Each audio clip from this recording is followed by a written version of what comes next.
irrespective of BCG, INSEAD, Amazon, I think if I were to pick one thing that truly transformed me as a professional, I would say my year in Ethiopia.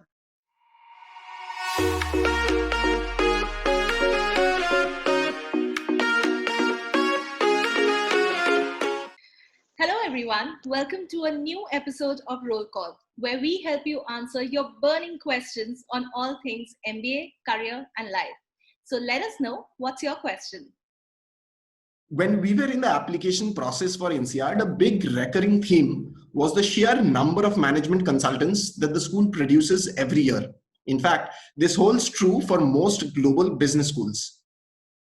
Our fascination with management consulting has resulted in numerous books by industry insiders, countless videos on YouTube, designated meme and humor pages on Instagram, and a 5-season TV show starring the brilliant Don Cheadle and Kristen Bell.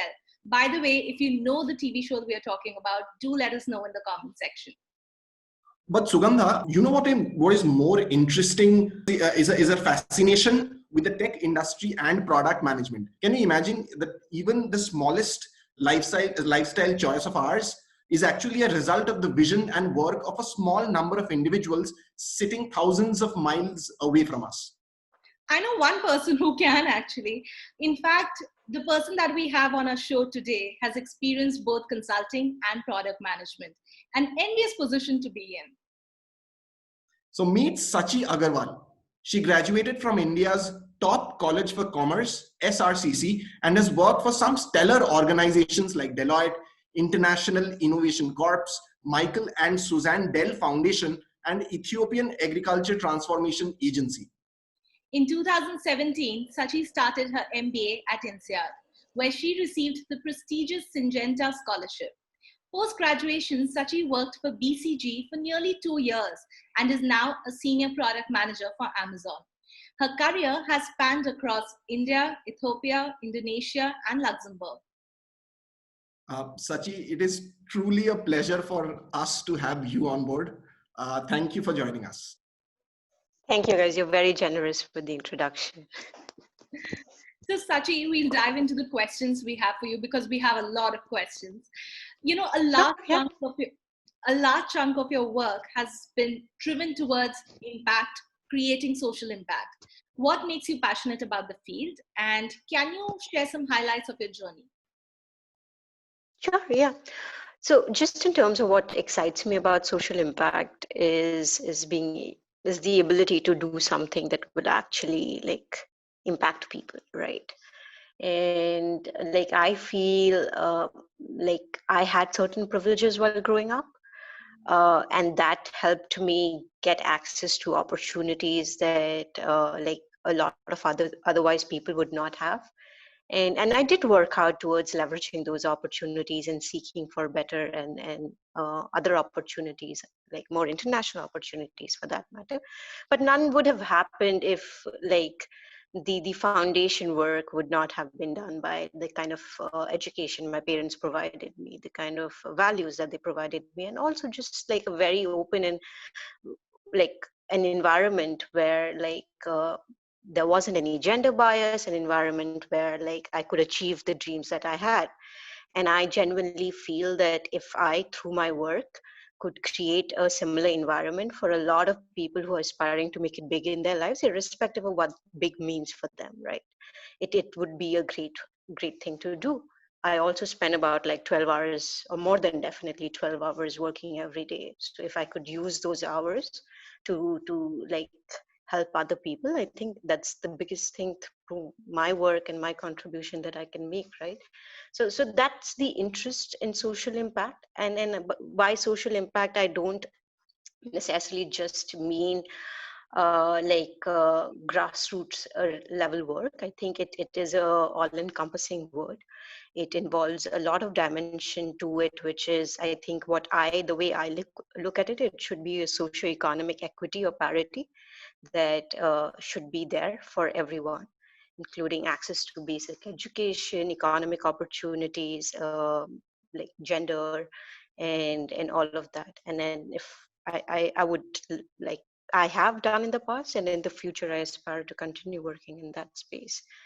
in terms of the work, I feel I was again very fortunate to have had access to great opportunities. So what started off as an experiment with International Innovation Corps, when I got that fellowship, turned into a passion very quickly when I'd spent that year like working on so like trying to implement launch solar mini grids in rural parts of Bihar, something that I had not done in my life before, and like a topic that I had absolutely no idea about, something that I did not know about myself, to be honest, that I'm capable of doing it. But through that year, the challenges that it threw at us, and the kind of work that we did, it really helped me realize that there are people who through their work actually really make a difference. And that passion was addictive, which kept me going to Shimla to do the education project there with the ministry. Then I also wanted to do some international projects, but I wanted to stick in the social impact space. And then Ethiopian Agriculture Transformation Agency happened. And that's the best thing that has happened, irrespective of BCG, INSEAD, Amazon. I think if I were to pick one thing that truly transformed me as a professional, I would say my year in Ethiopia. It was challenging in terms of the kind of work we were doing. It was a challenging environment to be in, completely different from what I was used to. And it made me more humble. It made me more hardworking. And it just instilled a work ethic that I think I've been able to leverage in any of my future experiences, This is along with wonderful to like know. making the kind of impact I wanted to. This is wonderful to know. In fact, you know, as when you were a part of social impact, you worked largely in the capacity of a consultant, and even after INSEAD, you spent time working with BCG as a consultant. So, consulting being the recurring function that you were a part of, you saw in your career. Could you share the top 3 things from your experience there? We want the good, bad, and ugly. Sure, yeah. I think consulting is difficult, irrespective of which organization that you're part of. Management consulting in particular is very high stress. But otherwise, when I did consulting with government organizations, with the central ministries as well, it's difficult and it has its own challenges.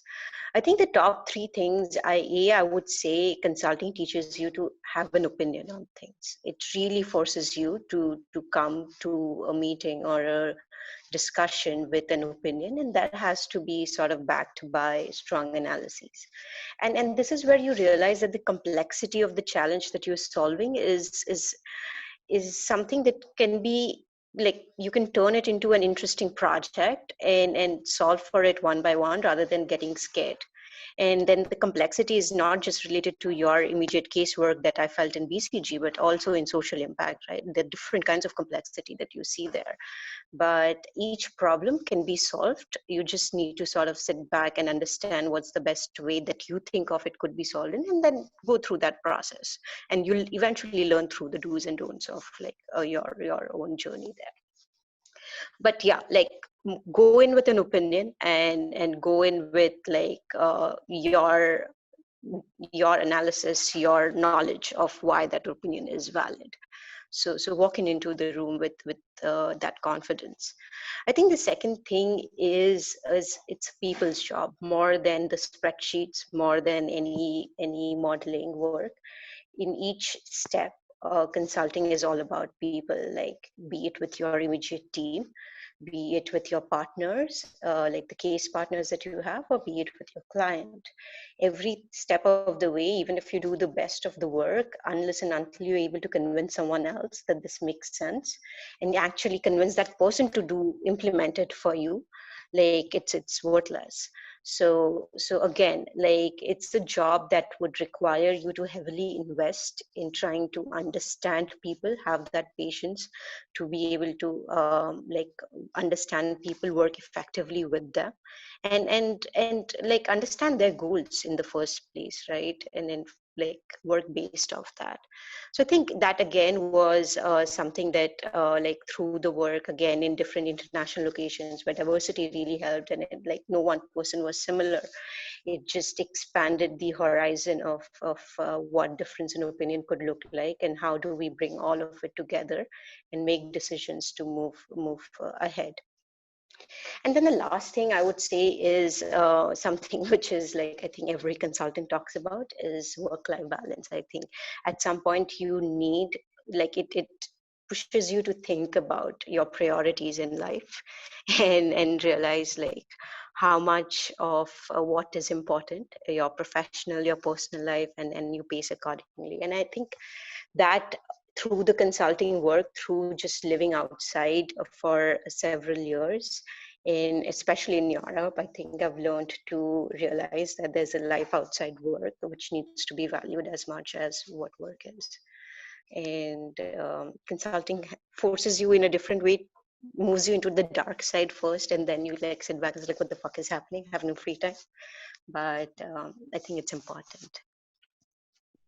Got it. So we talked about your experience consulting, right? But if you were to talk a bit more about consulting, because there are just so many listeners and viewers who would want to take up consulting post college, post business school, could you please tell us maybe a bit about the application process for the top consulting firms like MBB while at INSEAD? Sure. So one thing that INSEAD is really good at, which you also mentioned in the introduction of this call, is to churn out consultants. Like they have like a whole lot of consultants coming in your batch as sponsored consultants, and then a lot of people also get recruited in consulting. So the process is very straightforward. The process is also self-enforcing. Once you enter school, you will realize that it's not a whole lot of rocket science, and the environment around you will force you to do everything that's needed to be done for management consulting. Nonetheless, to just give you an overview, so it starts off with like around, it also differs a little bit with the D batch and the J batch. So for the D batch, I think the stress starts sooner than later, because they enter and they start recruiting for internships. Whereas the Jays have like 6 months of vacation before the recruitment bug literally hits in. And then some people get too much into the vacation mode to like sort of come back. Partially, I was also guilty of that. But generally, it starts off with an application that goes to the consulting firm, which will include a statement of purpose, your CV. And like once that's been sent to the companies, and you get shortlisted, then they run a shortlist. And once a shortlist comes, then you are supposed to sit for interviews, case interviews. And in the case interviews, based on my experience, what they primarily check is problem solving and communication. And so they'll give you case where you would have to like realize what the problem statement is, break that down and solve it one by one, seeking information as and when you need to solve that case from the interviewer himself or herself. So that's the general format, 20 minutes of case, and then usually you would have at least 4 rounds of or 3 to 4 rounds of cases before the final decision is made. So the entire process spans about 2.5 months, but there's a lot of preparation that will go into it, which is a whole lot of case practice that you do. Start even before you send out applications. A lot of people start a month or 2 months before that, start using your peer network in INSEAD. A lot of them would be consultants, so work with them to understand what kind of cases are these, how one should go about solving it, what structure should one lay out when solving it, and then just practice numerous cases from different industries, and just to get a hang of that entire process and be good at problem solving.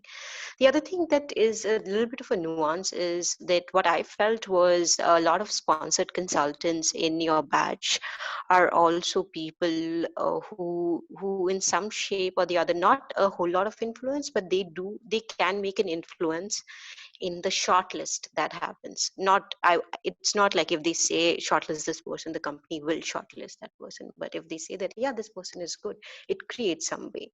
And that they would only say through the group work that you would do, right? So from day one, you put in study groups and like there'll be consultants all around. So it's good to build that it's good to spend time basically doing assignments and be good at it to build that reputation that yes, you'll be like a good consultant, or gain that sort of credibility that someone would recommend you. So it's not more of a formal recommendation, but an informal recommendation that yes, this person is good and you should consider this application. So develop that through your network, through your time in INSEAD, I would say.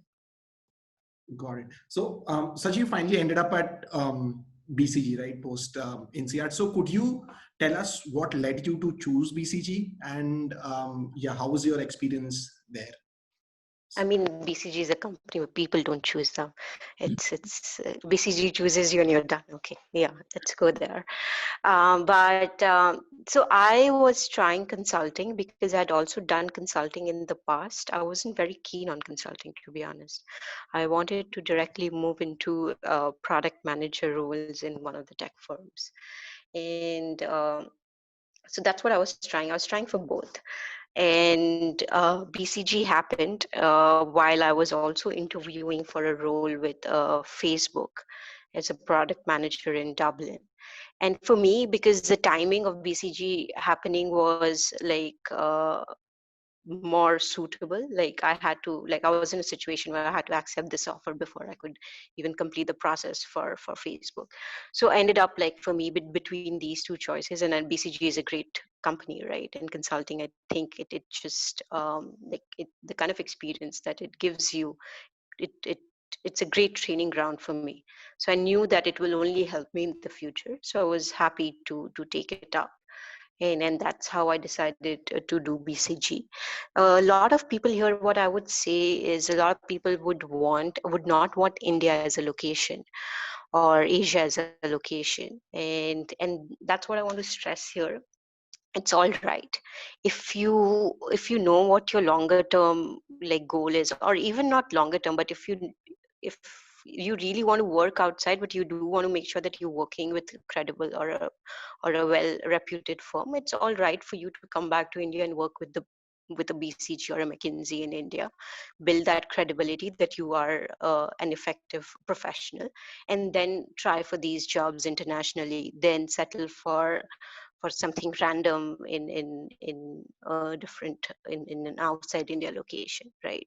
So I knew that, like, I would not want to, like, I also did not want to come back to India, but coming back to India, if I'm coming back, BCG was a great option, right? So for me, it was like, okay, let me go there, like, see how it goes, and I know in the future I want to come back, and then we'll see how that works out. And then it worked out well. So don't, like, with respect to consulting, I would say, like, for Indians watching this, um, it's all right to consider India as a location as well, because it works well in the long term. Like, no one asked me, oh, you BCG India office, like you BCG ex BCG, and the kind of experience it offers is actually quite coherent across all geographies. So you only come from that experience learning a lot more than what you knew before. This is a very refreshing take because, now that our pre-MBA activities with consulting firms have started already, a location Mm-hmm. and making those decisions of how much weight you give to the different offices has been such a big question for most of the people, because we're still trying to figure out what is the hiring capacity of these offices, whether we even have a chance. There are a lot of visa regulations that come into play. So I feel that in all the noise that is around us, your advice comes out to be a very refreshing and very easy advice that we can actually kind of stick to and figure out how to plan our next year with in INSEAD. Yeah, yeah. don't so on that topic, when I was thinking about location, I did not think about location from the perspective that what will work for the company. I thought about location from the perspective that where can I make a strongest case that yes, I belong to that office. So because I'd not worked in London, London did not make sense for me. But like if one would give me a choice, yes, of course I would want to move to London. But I was very strategic in that way that like, okay, I know that probably London will not work for me. So which are the offices that could work for me? And decide basis that. Not I did not rule out London. It's just that I made sure that my second or third choice has a weightage which is close enough and it's not outrightly 100% London or nothing.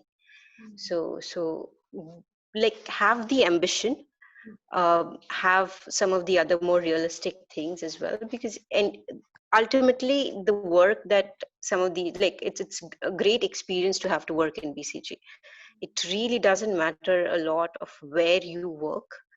uh, like I think it does matter, but yeah, the experience itself is also very like enriching. And if you really want to like get into be like a big consulting firm, then it's all right to compromise on location, I would say. Absolutely, I agree. In fact, your story is unique because even though at some point you made trade-offs, you chose, say, a certain location over another. I mean, a brand over a certain location, or you chose consulting with BCG over product management with Facebook. Yet, eventually, you were able to do everything. You were able to change your Yeah. location, you were able to change your industry and your function. So, how was the experience in doing all these three things, since you changed after 1 year of graduating from INSEAD?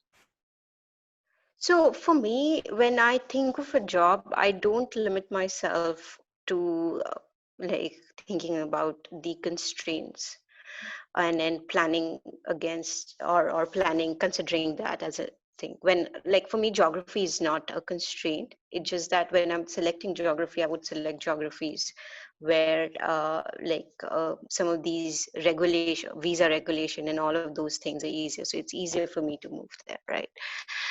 So even when I went back to India after INSEAD, I never thought that the international borders are closed for me in terms of like any work professional experience.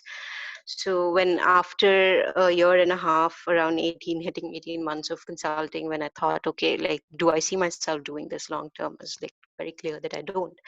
And then what next? Starting to plan early. And for me, like it as I had mentioned, like I was already looking at product management roles during INSEAD as well. So it was a natural route to start chasing those options again. And Amazon, I knew would hire a lot from Luxembourg, and that was there in my time in INSEAD as well. And then a couple of friends who ended up eventually working there. Then I knew like Google in Singapore or Dublin or Facebook in Dublin would be great options as well. And these are relatively easy locations with respect to work permit and stuff. So I started reaching out. I started talking to people. I started researching on the roles that are available, and started applying for it. And again, like because I never thought of location as an option, like I try to find things that interest me, so things worked out for me. So it wasn't a very active choice that I want to change geography, industry, function. It's just that I knew what I want to do, which is product management in a tech firm. The reason why I wanted to do that is because this kind of skills that it requires is very similar to consulting. So my past experience would have helped quite a bit. So there's a natural fit that even the employer would see. So that worked well.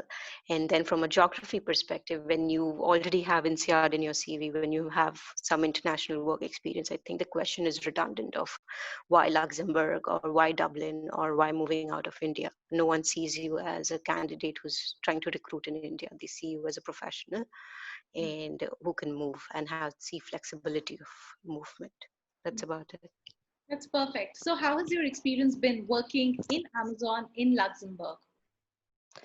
I quite like it. I love it. I think the structure is very different from consulting. Uh, So it's very in some ways it's a little bit more individualistic, but that gives you a lot more freedom to do what you want to do.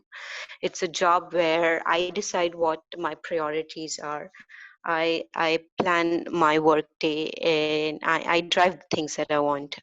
So from that perspective, I have a whole lot of freedom.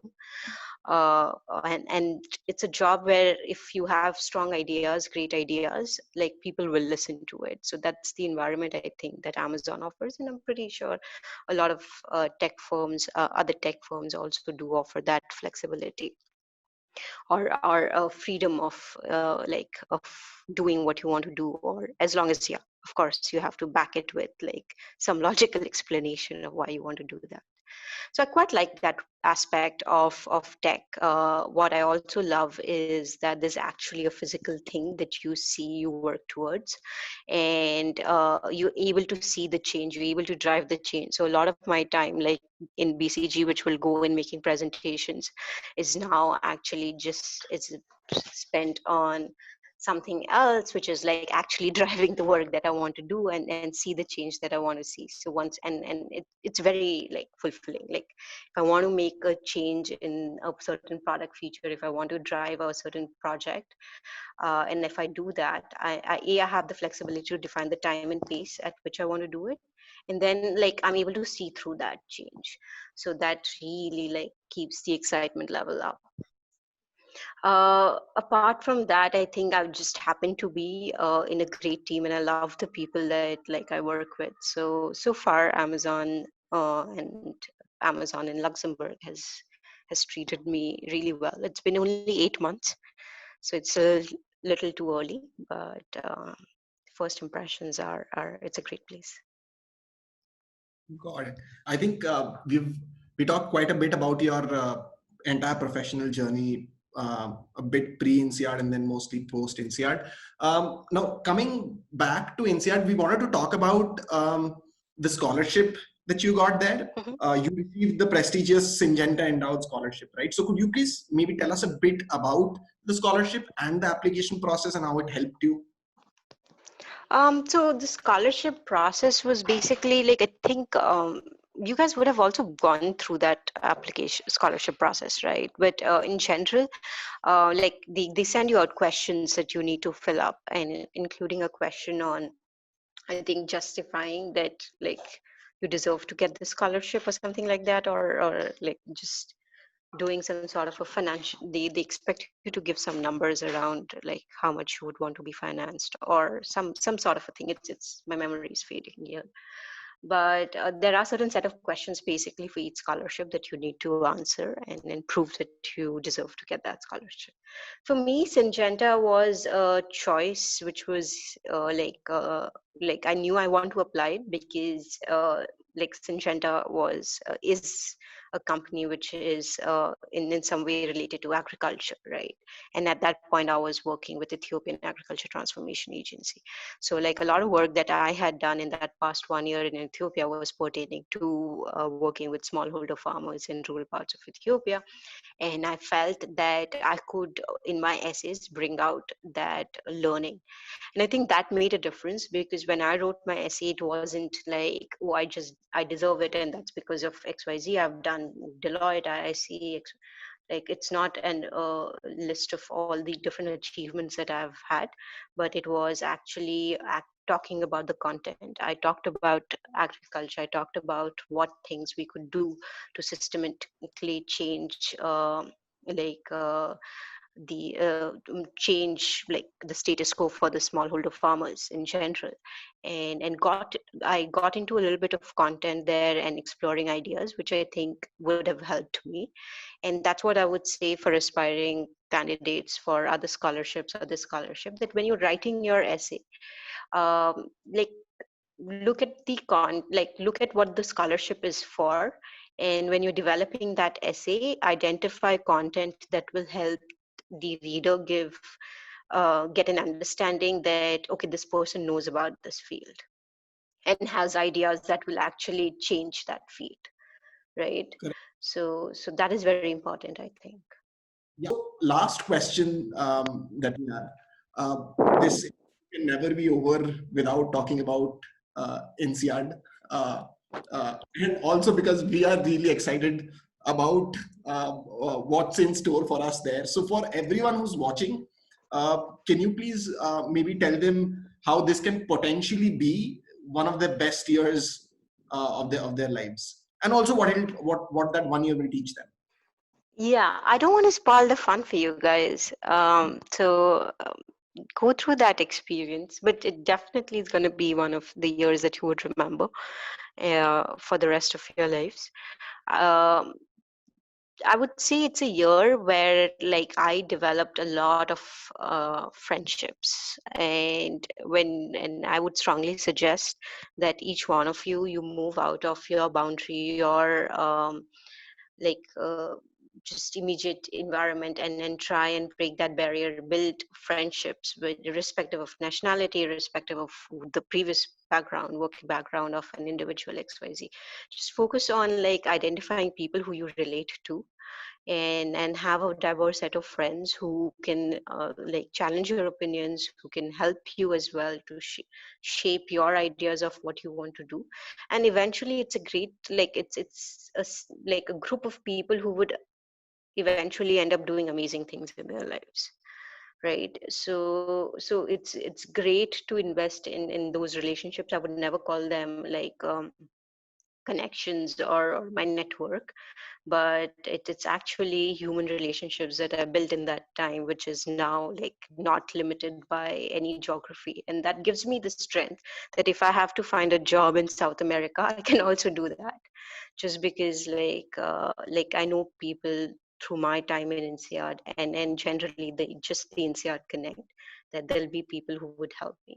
So focus on doing that. I would say spend time. It's important to get recruited. It's important to like do all your assignments and stuff, but but it's also important to like spend time with people and build those relationships. I The other think thing is that, yeah, definitely I think recruitment is important, so don't lose sight of it in too much fun as well. which you mentioned and earlier. yeah, Oh no, I was don't thinking we like, were going to oh, a party school. What happened? Aren't we going it to? is a party school. It is a party school. It's just that, like, at least in the J batch, the party goes on until P3, and then P4, suddenly people are like, oh my God, how much did I drink? That I completely forgot that, like, I had to also sit for a job. So don't do that, is the only thing. Keep the party going, though. That's very important. But Sugandha, I think since you are in the D batch, I think you won't have any fun. It'll be mostly internships right away. That's, I've heard that as well. The D batch is the nerdier batch than the J's. The J's are cooler. Yeah, and I would also say experience both campuses. Don't limit yourself to just one campus, because both campuses have a very different environment and worth experiencing. Which one did you like more? Fonty or? Fontainebleau. Fontainebleau. It was just madness. It was just plain madness. Loved it. Did you, okay, you went to Singapore for your P4, I'm guessing, or P5? No, I started in Singapore and then I bundled to France. Got it.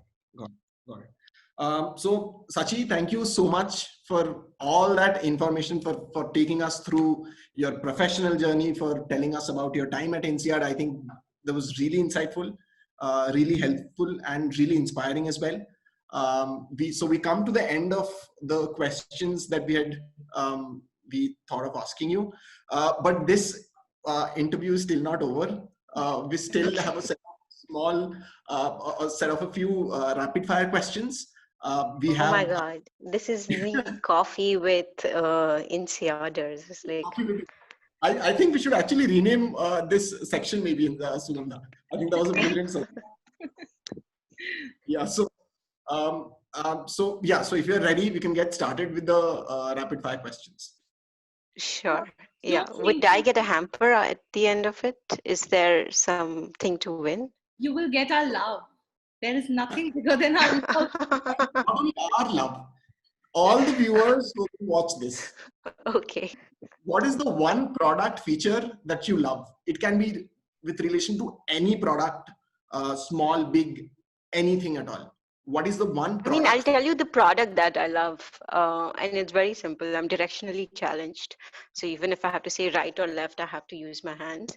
So I love Google Maps for it. Like without Google Maps, I would not have survived anywhere in Europe or in anywhere outside India.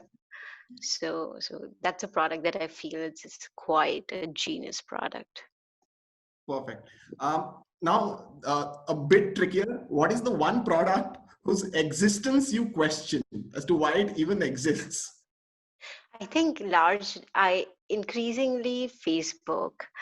I don't know why it exists. Really, it's just become a platform to feed fake news. It's become a platform to rant, and it's sort of losing the purpose with which it was built. So I don't know why it does. It's like I this think is not a product, but an entire company in itself, the platform, I think. But yeah, and at some point I was recruiting for it. But like I think we're just like misusing that platform.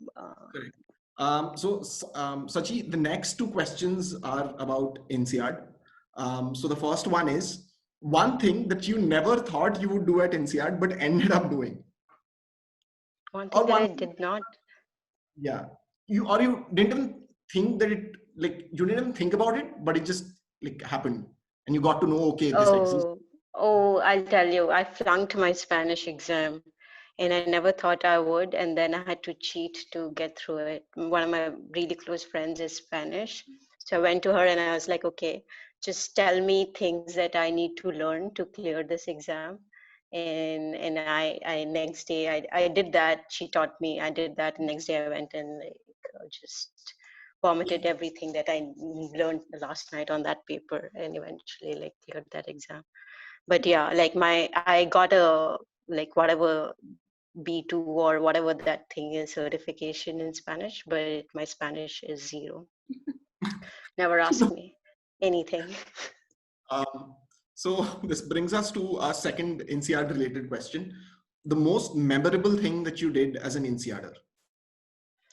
um the lot of memories I think, and a lot of memories of like I think group work and also just the different trips and stuff that I'd undertaken with a lot of my batchmates. And that helped me have newer experiences, things that I had not done before. I was doing it and I was really enjoying it. I was seeing new places that I had not seen before. And also it was a way to like build stronger friendships with people that like I felt would inspire me through their journey of like whatever they've done or their vision of what they want to do in the future.